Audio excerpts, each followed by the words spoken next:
Tata स्टीलमधून retire झालेला 60 वर्षाचा रवींद्र प्रसाद. त्याला त्याच्या परिवाराच्या भविष्याची एवढी चिंता होती की त्याने त्याच चिंतेखाली त्याच्या परिवारातील 3 मृतदेह पाडले. तर काय आहे पूर्ण घटना मी तुम्हाला सांगतो. तर विषय असा आहे की 60 वर्षाचा रवींद्र प्रसाद नावाचा व्यक्ती टाटा स्टीलमधून रिटायर होतो. ज्या वेळेला रिटायर झाला त्यावेळेला त्याला 1 कोटी रुपयेचं मानधन मिळालं होतं, जे की त्यांना थोडं साठवून कंपनी एकदम रिटायर झाल्यानंतर शेवटी देते, जे की त्यांच्या भविष्यासाठी कामाला येते. या रवींद्र प्रसादला 4 पोरं होती, 2 पोरी आणि 2 पोरं. एक मोठा पोरगा जमशेदपूरमध्ये राहत होता आणि हा रवींद्र प्रसाद सध्याला दिल्लीमध्ये सेटल झालेला होता. त्याच्या एका मोठ्या पोरीचं लग्न झालेलं होतं, पण ती पोरगी आता सध्याला 3 महिन्याची गर्भवती होती. रवींद्र प्रसाद पशीच काही दिवसासाठी आलेली होती. छोटी पोरगी, पत्नी आणि छोटा पोरगा हे सगळे एका ठिकाणी राहत होते. आता ज्या वेळेला रवींद्र प्रसाद घरी असायचा त्यावेळेला त्याच्या डोक्यामध्ये चिंता असायची की मी गेल्यानंतर माझ्या परिवाराचं काय होईल. याच्यापाशी काही थोडेफार पैसे होते, पहिले 20-25 लाख रुपये, आणि याच्यापाशी जे 1 कोटी रुपये मिळाले होते. याच्यात मिळून त्याने 70-80 लाख रुपयाची एफ डी केली. बाकीचे राहिलेले पैसे होते त्याच्या आणि त्याच्या पत्नीच्या जॉईंट अकाउंटमध्ये टाकले, जे की घर खर्चासाठी कामी येतील, आणि त्याला एका छोट्या पोराचं लग्न पण करायचं होतं. आता हे सगळं घडत असताना रवींद्र प्रसाद विचार करू लागला की माझ्याकडे 4 पोरं आहेत, आता यांचं कसं होईल, काय होईल. सगळं खरं ते कमवतील, पण मी गेल्यावर काय करतील, हे ती त्याच्या डोक्यामध्ये चिंता. आता कामातून एकदा रिटायर झालेला व्यक्ती, त्याला मोकळं वातावरण भेटतं, म्हणजे कसं कायम तो डोक्यात विचार करत राहतो. काय काम नसतं, एवढे दिवस काम केलेलं. आता अचानकच निवांत राहिलेला व्यक्ती, डोक्यामध्ये विचार चालत राहतात. याच विचाराच्या चिंतेमध्ये रवींद्र प्रसाद अनेक विचार करू लागला. विचार करतो त्या म्हणण्यापेक्षा आपण म्हणू शकतो की ओव्हर थिंकिंग करू लागला. जे की नाही घडलं, जे घडायचं ते त्याच्या मनामध्येच घडवू लागला की असं होईल तसं होईल, जे की होणार नव्हतं काहीच, पण याने याच्या डोक्यामध्ये ताण घेतला. आता रवींद्र प्रसाद हळूहळू चिडचिडा होऊ लागला होता. त्याच्या डोक्यामध्ये कायम ताण राहायचा.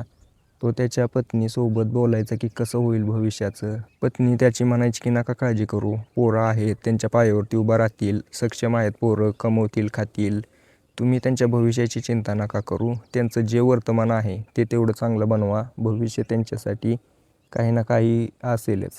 आता तरीही रवींद्र प्रसाद काय ऐकण्यासाठी तयारच नव्हता. त्याने एफ डी केली, त्याचं व्याज यायचं, परत त्याच्याकडे जे करंट अकाउंटमध्ये पैसे होते त्याच्यातून त्याच्या पोरासाठी स्थळ बघितलं होतं लग्न करायचं म्हणून. आता त्या पोरासाठी स्थळ वगैरे झालं, सगळं झालं, मंडप वगैरे सांगितला होता, मंडप सांगितला, घरापुढे मंडप सजवला होता. तरी याच्या डोक्यामध्ये तेच.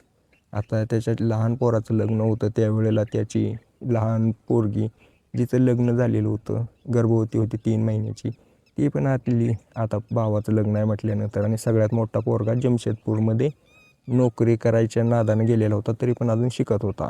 तो या ठिकाणाहून येणारच होता काही दिवसानंतर.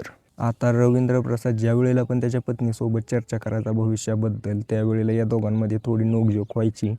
आता या नोकझोकमधून कधी ना कधी भांडण वाढायचं, पण ते हळूहळू शांत होऊन जायचं. पण एक दिवस असंच त्याची पत्नीसोबत बसून रवींद्र प्रसाद भविष्याची चिंता करत होता. त्यावेळेला पत्नी म्हटली नका काळजी करू, लईच काळजी करतोय तो. दोघांमध्ये आता छोट्या गोष्टीमधून एवढं वाद वाढत गेला की त्या ठिकाणी दोघांमध्ये भयानक मारामारी चालू झाली. रवींद्र प्रसादच्या डोक्यामध्ये टेन्शन भरलेलं होतं. त्यानं त्याच्या पत्नीला त्या ठिकाणी संपवलं. कसं संपवलं, तिथं पडलेला हातोडा रागामध्ये घेतला, पत्नीच्या डोक्यामध्ये मारला. ज्यावेळेला त्याच्या पत्नीच्या डोक्यामध्ये हातोडा मारला रवींद्र प्रसादनं, त्यावेळेला त्याच्या डोक्यामध्ये आलं की आता ही तर संपली, आता पोरगी आहे, लहान पोरगा आहे, यांना पण संपवतो. तो उठून त्या पोराच्या रूममध्ये गेला. पोरगा झोपलेला होता, रात्रीचे 8 वाजलेले होते. त्या ठिकाणी त्याच्याही डोक्यामध्ये हातोडा मारला. त्यांनी कसलाही आवाज केला नाही. एका झटक्यात तो संपला. तिथून उठला, त्याच्या दुसऱ्या पोरीच्या रूममध्ये गेला. तीही मोबाईल बघत होती, तिला कसलाच आवाज आला नाही, मोबाईल कानामध्ये हेडफोन होते. ती बघते बाबा आलाय, काय म्हणतोय का म्हणून उठाय गेली, तोपर्यंत याने डोक्यामध्ये हातोडा मारला. एका झटक्यात ती संपली त्या ठिकाणी. रवींद्र प्रसाद आता परत पुन्हा पत्नीपाशी गेला. बघतो तर पत्नी अजून गेलेली नाही, तडपडती. त्याने एकामागे एक 3 ते 4 वार केले तिच्या डोक्यावरती. त्याच्या डोक्यामध्ये जेवढं काही टेन्शन होतं तेवढं रवींद्र प्रसादनं त्याच्या पत्नीच्या डोक्यावरती वार करून काढलं होतं.